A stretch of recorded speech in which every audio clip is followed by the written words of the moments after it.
9h30. Et en cette journée très spéciale, je m'attends à tout de Richard Martineau. J'avais pas vu, mais on m'avait dit que tu avais des accessoires. Je pense que t'es prêt, toi, là. Ah, je suis prêt. Ouais, mais 3 paires de lunettes de soleil, ça fait pas le travail, Richard, là. Oui, c'est ça. Ça a l'air que c'est. Il faut pas quand même faire comme moi, là. Il faut vraiment avoir des vraies lunettes pour regarder l'éclipse. J'en ai pas trouvé, donc écoute, je pense que je vais me terrer dans mon sous-sol à la maison à cause de l'éclipse solaire. Mais écoute, j'ai très hâte de voir comment vont réagir les animaux aux eaux de Granby, les éléphants, qu'est-ce qu'ils vont faire, les lions. Et que dire de la renette faux bourdon ou faux grillon? Elle va réagir comment face à l'éclipse? Il y a des spécialistes qui sont là. Oui, qui sont là aux eaux de Granby, au parc safari africain. Bref, on est prêt. C'est cet après-midi. Ah, pour être prêt, t'es prêt. Maintenant, les anciens dirigeants de l'Office de consultation publique de Montréal ont utilisé de l'argent public pour trouver qui avait parlé aux méchants journalistes.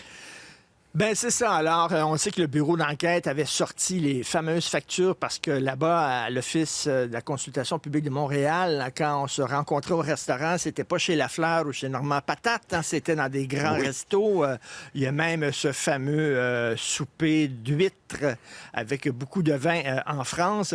Donc là, le bureau d'enquête a sorti ça. Et là, la présidente, qui était Isabelle Beaulieu, le secrétaire général, qui était Guy Grenier, ont complètement capoté. Et au lieu de faire des réunions avec tous les gens en disant « Hey, c'est vrai, là, quand même, ça n'a pas de sens. Là, on dépense de façon épouvantable l'argent public. Ils sont retournés vers la source, c'est-à-dire qui a parlé aux journalistes. » Oui.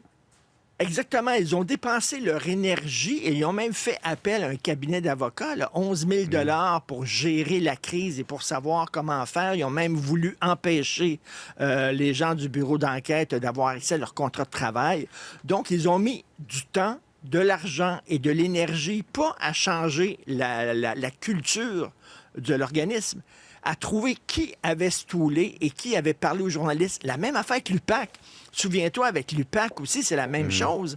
Quand, soudainement, il y a des choses qui sont sorties dans les journaux sur l'UPAC, la mauvaise gestion de l'UPAC, au lieu de dire, ben écoute, là, on va se prendre en main, puis non, ils ont dépensé un montant considérable pour savoir qui a parlé aux journalistes. Ça te montre à quel point, tu sais, ce sont des organismes qui se protègent, et au lieu de changer leur culture, disent non maintenant, parce que c'est pas le fait qu'on n'a pas respecté les règles qui est le problème. Non, non. C'est le fait que ça se sache. Ben oui. C'est le fait que c'est public, soudainement. Alors, c'est quand même assez particulier là, qu'ils ont eu affaire à un bureau d'avocats, 11 000 d'argent public pour protéger leurs fesses, finalement. Exactement. Protéger les apparences, comme on dit. Et j'ai vu la bande sonore de ce film dont tu vas nous parler, Richard. Franchement terrifiant. D'ailleurs, notre collègue et amie Brigitte disait qu'elle n'irait pas voir ça. Civil War... qui prend l'affiche vendredi, qui nous montre ce à quoi pourrait ressembler une guerre civile aux États-Unis. Bien, c'est ça, on voit la bande-annonce, ça sort vendredi, et là, les Américains sont en train de se dire, écoute, la possibilité d'une guerre civile aux États-Unis, c'est peut-être probable. C'est pas un film de science-fiction, là, ce sont des journalistes.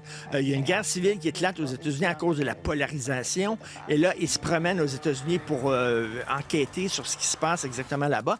Et écoute, dans une scène qui est terrifiante, il y a un Américain, un journaliste qui arrive devant quelqu'un qui est fortement armé, puis il lui dit « Hey, pourquoi tu pointes ta mitraillette sur moi? Je suis un Américain. » Et là, le gars le regarde, mais il dit « Oui, mais quelle sorte d'Américain tu es? » Et là, tu vois là, que les élections bientôt et les adeptes de Donald Trump l'ont dit, là, si leur idole ne gagne pas les prochaines élections, ils vont considérer qu'il s'est fait voler une deuxième fois les élections.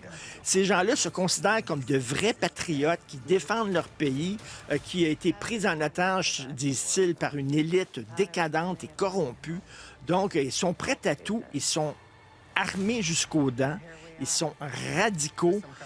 Et vraiment, il y a de plus en plus d'Américains qui disent, ben, ce qu'on voit, les images qu'on voit, regarde, c'est ça qu'il dit, là. Il dit, ben, je suis un Américain comme toi. Et lui, il dit, ouais, mais quelle sorte d'Américain? Genre, c'est quoi, là, tes croyances? Pour qui tu votes, toi, exactement? Pour quel parti tu appuies, etc. Donc, une guerre civile aux États-Unis. Moi, j'ai tout le temps dit que le cinéma, c'est une fenêtre qui nous permet de voir l'inconscient d'un peuple. Hein. C'est quoi les joies d'un peuple, les craintes d'un peuple. Et là, de voir que ce film-là va sortir, ça va faire énormément jaser vendredi prochain. Mais, tu sais, c'est presque une probabilité. Là, presque dans une la tête projection de certains dans un Américains. avenir peut-être pas si lointain, pas si hypothétique non plus. Exactement. Assez inquiétant. Donc, en Alors, attendant, je mets ça.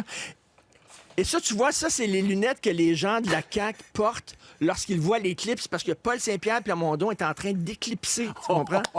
François Legault. Alors, lorsqu'ils regardent ça, les caquistes, ils mettent leurs lunettes comme ça. Ah oui, parce que ça fait mal à leurs yeux. Hey, Richard, passez une belle journée.